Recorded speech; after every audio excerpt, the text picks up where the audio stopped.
ओम अज्ञानतिमिरान्धस्य ज्ञानाञ्जनशलाकया चक्षुरुन्मिलितं येन तस्मै श्री गुरुवे नमः। जय श्री कृष्ण चैतन्य प्रभु नित्यानंद, श्री अद्वैत गदाधर श्रीवासादि गौर भक्त वृंद। हरे कृष्ण कृष्ण कृष्ण हरे हरे, हरे राम राम राम हरे हरे।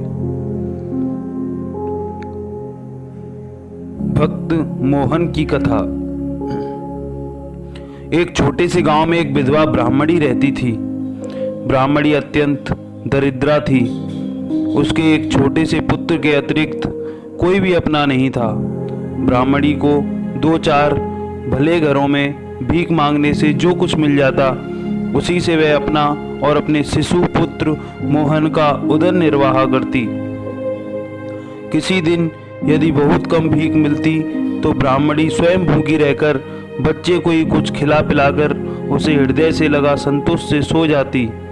गांव में ऐसे भी लोग थे जिनकी अवस्था बहुत अच्छी थी, परंतु गरीब असहाय ब्राह्मणी की किसी को कोई परवाह न थी।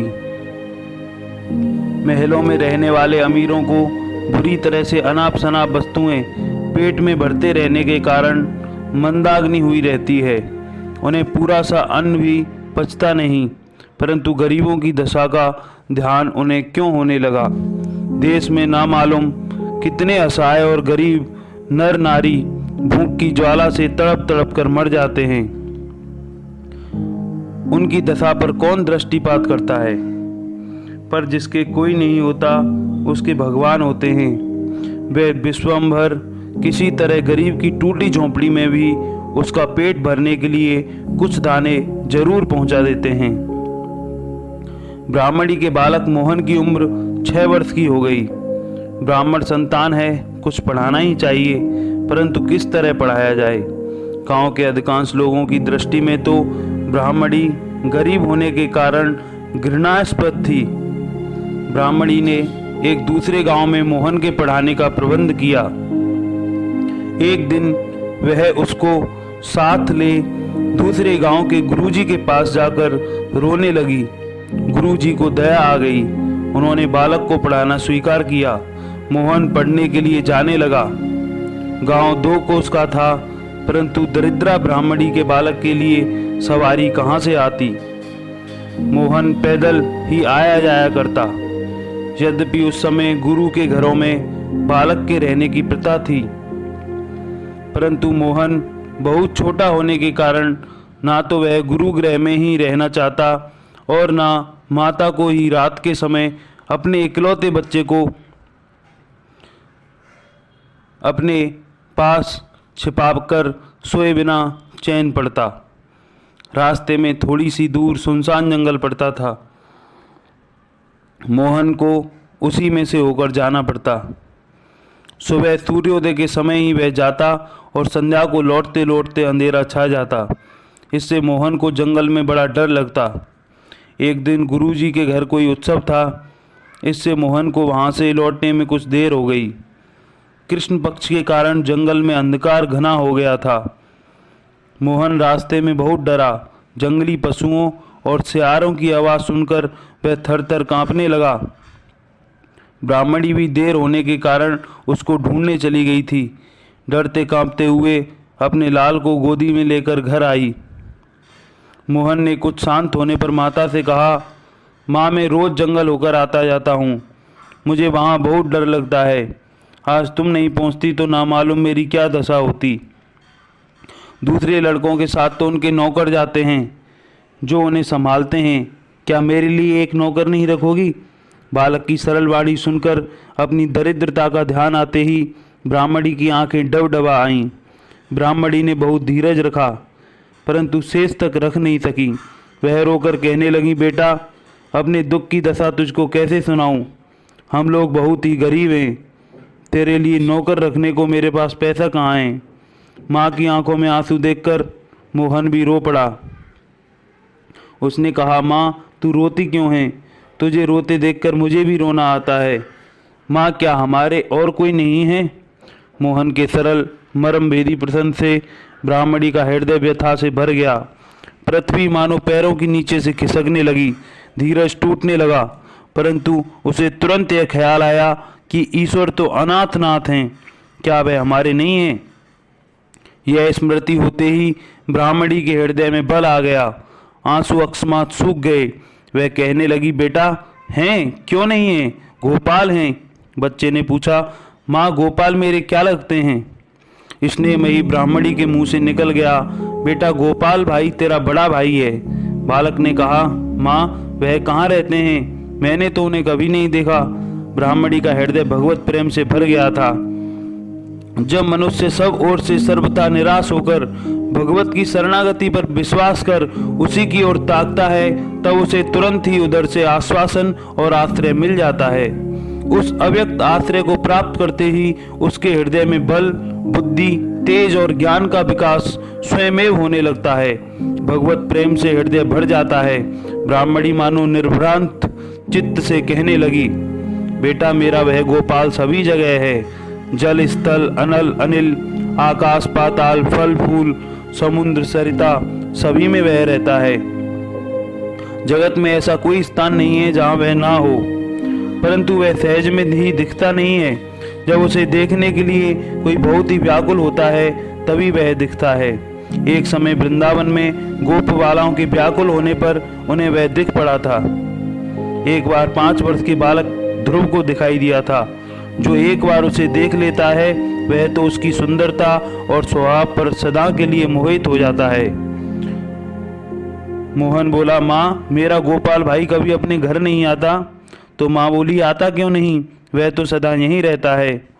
मोहन ने क्या कहा, क्या तुमने उसको कभी देखा है? माँ बोली, ना मैंने उसे नहीं देखा। मैं उसके लिए कभी व्याकुल नहीं हुई, परंतु मैं जानती हूँ कि व्याकुल होने पर वह अवश्य दर्शन देता है। मोहन ने कहा, तो तू व्याकुल क्यों नहीं होती? ऐसे सुंदर रूप और सुंदर स्वभाव वाले को देखे बिना तुझसे कैसे रहा जा सकता है? माँ मैं तो उसे देखे बिना नहीं रहूँगा, मुझे बता मैं उसके लिए कैसे व्याकुल हूँ। तो माँ ने कहा, बेटा जैसे भूख लगने पर तू भोजन के लिए व्याकुल होता है, जैसे प्यास लगने पर जल की पुकार मचाने लगता है, जैसे आज जंगल में तू मुझे पाने के लिए घबरा रहा था, ऐसे ही व्याकुल होकर पुकारने से वह अवश्य आता है। उस दिन मैंने तुझको एक कहानी सुनाई थी ना, क्या तू उसे भूल गया? पांडवों की स्त्री द्रौपदी को जब दुष्ट दुशासन सभा में निर्वस्त्र करने लगा तब उसने व्याकुल होकर पुकारा था। उसकी पुकार सुनते ही मेरा गोपाल वहां आ गया था। फिर मोहन ने कहा, क्या वही मेरा गोपाल भाई है? तो माँ बोली, हाँ बेटा वही है। पुकारते ही वह आता है और सारे संकटों को हर लेता है। तो मोहन ने कहा, माँ मैं क्या करूं, कैसे पुकारूं? ब्राह्मणी ने अटल विश्वास के साथ कहा, सुन तू जिस जंगल से होकर जाता है उसी जंगल में तेरा गोपाल भाई रहता है। उसे हृदय से पुकारना, तेरी व्याकुल पुकार सुनते ही वह आकर तेरे साथ हो जाएगा। सरल विश्वासी बालक ने दूसरे दिन वन में प्रवेश करते ही इधर उधर ताककर पुकारा, भाई गोपाल भाई तुम कहाँ हो? आओ मुझे डर लगता है। बालक को सुनाई दिया मानो कोई कह रहा है, हाँ यही हूँ, आया।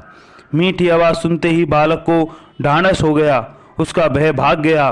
कुछ ही दूर चलने के बाद उसने देखा कि उसी की सी उम्र का एक छोटा नैन मनहारी सुकुमार श्याम सुंदर ग्वाल बालक वन के वृक्ष समूहों में से निकलकर उसके साथ खेलने लगा, प्यार से बातचीत करने लगा और हाथ पकड़कर साथ साथ चलने लगा। गोपाल के आते ही मोहन का सारा दुख दूर हो गया। मोहन ने घर आकर माता से सारा हाल सुना दिया। ब्राह्मणी भगवान की दया समझकर रो पड़ी।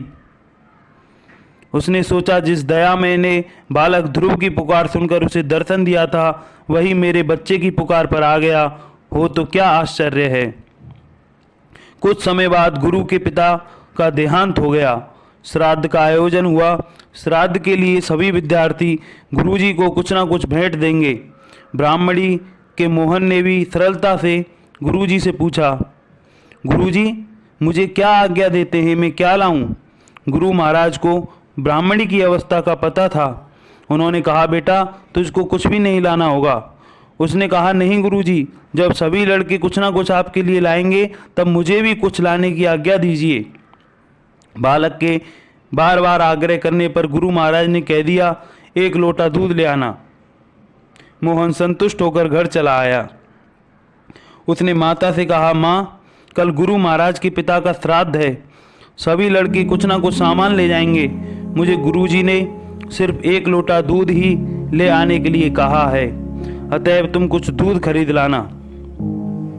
ब्राह्मणी का घर तो मानो दरिद्रता का निवास स्थान था। अश्वत्थामा की माता को भी एक दिन बच्चे को बुलाने के लिए दूध के बदले आटा मिले हुए पानी से काम निकालना पड़ा था। ब्राह्मणी बोली, बेटा, घर में तो एक कानी कौड़ी भी नहीं है, दूध कहाँ से लाऊंगी? मांग कर लाने के लिए छोटी सी लुटिया भी तो घर में नहीं है। मोहन ने रोकर कहा, माँ, तब क्या होगा? मैं गुरुजी को मुंह कैसे दिखलाऊंगा? माता ने दृढ़ भरोसे से कहा, बेटा, गोपाल भाई से कहना, वह चाहेगा तो दूध का प्रबंध अवश्य कर देगा। बालक प्रसन्न हो गया। प्रातःकाल गुरु के घर जाते समय जंगल में सदा की भांति ज्यों ही उसे गोपाल भाई मिले, त्यों ही मोहन ने कहा, भाई, आज मेरे गुरुजी के पिता का श्राद्ध है, उन्होंने 1 लोटा दूध मांगा है। माँ ने कहा कि गोपाल भाई से कहना, वह तुझे ला देगा। सो भाई, मुझे अभी दूध ला कर दो। गोपाल बड़े प्यार से बोले, भाई, मुझे पहले से इस बात का पता है।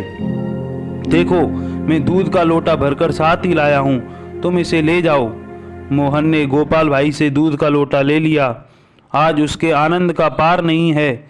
सफलता पर किसे आनंद नहीं होता? राज्य के पिपासु को जो आनंद राज्य की प्राप्ति होने पर होता है, वही आनंद एक बच्चे को मनचाहा मामूली खिलौना मिलने से होता है। वास्तव में खिलौने दोनों ही हैं। यथार्थ आनंद ना राज्य में है, ना मामूली खिलौने में है। वह तो अपने अंदर ही है, जो मनोरथ पूर्ण होने पर मन में एक बार बिजली की सी तरह चमक उठता है और दूसरा मनोरथ उत्पन्न न होने तक झलमलाता रहता है। पर यहाँ तो गोपाल के दिए हुए दूध की प्राप्ति में कुछ विलक्षण ही आनंद था। इस आनंद का स्वरूप वही भाग्यवान जानता है जिसको भगवत कृपा से इसकी प्राप्ति होती है। हम लोगों के लिए तो यह कल्पना से बाहर की बात है। मोहन हंसता हुआ दूध का छोटा सा लोटा लेकर गुरुजी के समीप जा पहुंचा।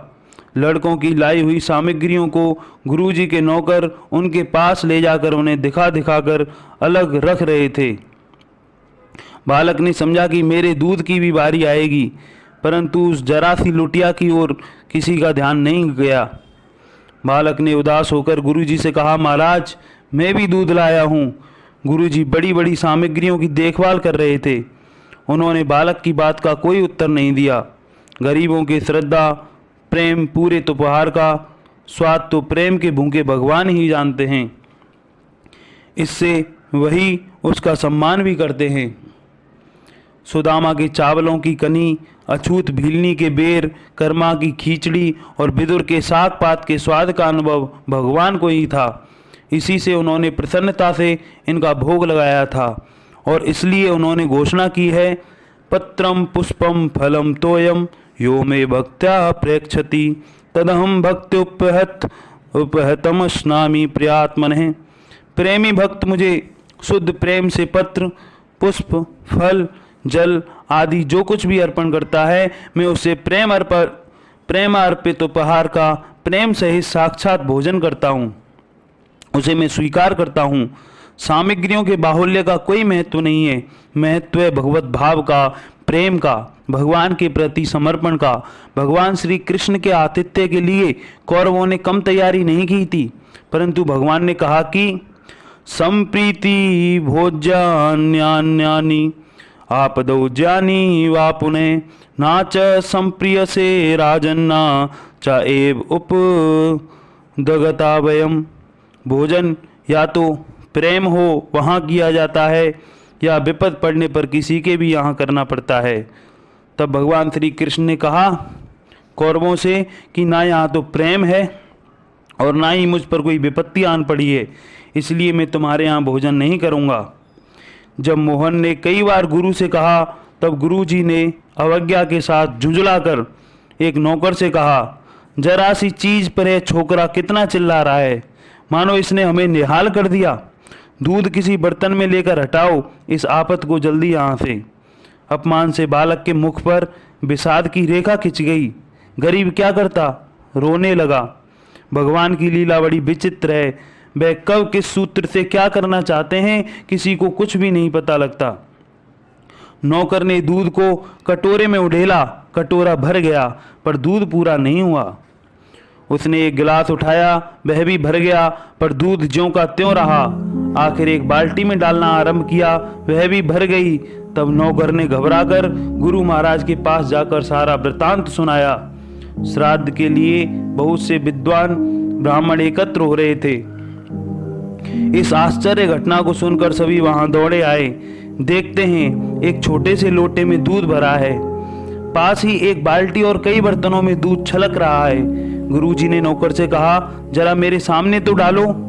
नौकर ने एक दूसरे बड़े बर्तन में लुटिया का दूध उड़ेलना आरंभ किया। बर्तन भर गया पर लुटिया खाली नहीं हुई। फिर दूसरा भी उससे बड़ा बर्तन रखा गया, वह भी बात की बात में भर गया। दूध मानो द्रौपदी का चीर ही हो गया। डारत डारत कर थक्यो, चुक्यो ना लुटिया दूध। तब तो गुरु महाराज और ब्राह्मण मंडली के आश्चर्य का ठिकाना नहीं रहा। गुरु ने पूछा, बेटा तू दूध कहाँ से लाया था? बालक ने सरलता से कहा, मेरा गोपाल भाई वन में रहता है, उसी ने मुझे दिया था। गुरु जी ने कहा, बच्चा गोपाल भाई कौन है? मोहन ने कहा, मेरा भाई है। मेरी माँ ने कहा था कि तू उससे जो चाहे सो मांग लेना, वह दीनों का नाथ है, पतितों को पवित्र करता है, दुखियों को अपनाता है, निराधार का आधार है, व्याकुल होकर पुकारते ही वह आता है। बालक की बात सुनकर गुरु का हृदय भर आया। गुरु ने उठाकर मोहन को अपने सीने से लगा लिया। घड़ी भर पहले जिससे घृणा थी वही अब अत्यंत आदर का पात्र हो गया। जिसको गोपाल अपनाते हैं उसे कौन नहीं अपनाता। उल्टे भी सीधे हो जाते हैं, विष भी अमृत बन जाता है। गरल सुधार पू करही मिताई, गोपद सिंधु अनल सितलाई। ब्राह्मण मंडली भोजन करने के लिए बैठी।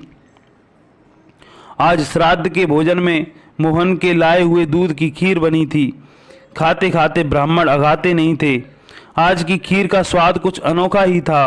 क्यों ना हो, जिस प्रसाद का एक कण पाने के लिए ब्रह्म आदि देव सदा तरसते हैं, वही आज श्राद्ध भोजया अन्न के रूप में सबको प्राप्त था।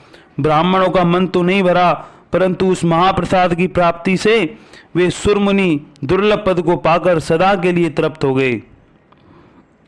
ब्राह्मण के पितरों के तरने में तो आश्चर्य ही कौन सा था। ब्राह्मण मंडली बालक को स्नेहार्द हृदय से आशीर्वाद देकर लौट गई। अंत में गुरुदेव ने अपने सब छात्रों को साथ लेकर भोजन किया। मोहन को भी आज वहीं भोजन करना पड़ा। संध्या हो गई और सब लड़के अपने अपने घर चले गए। गुरुदेव ने गोपाल भाई के प्यारे मोहन को साथ रख लिया। सबके जाने के बाद उससे बोले, बेटा मैं तेरे साथ चलता हूँ, तेरे गोपाल भाई के दर्शन मुझे भी जरूर कराने पड़ेंगे।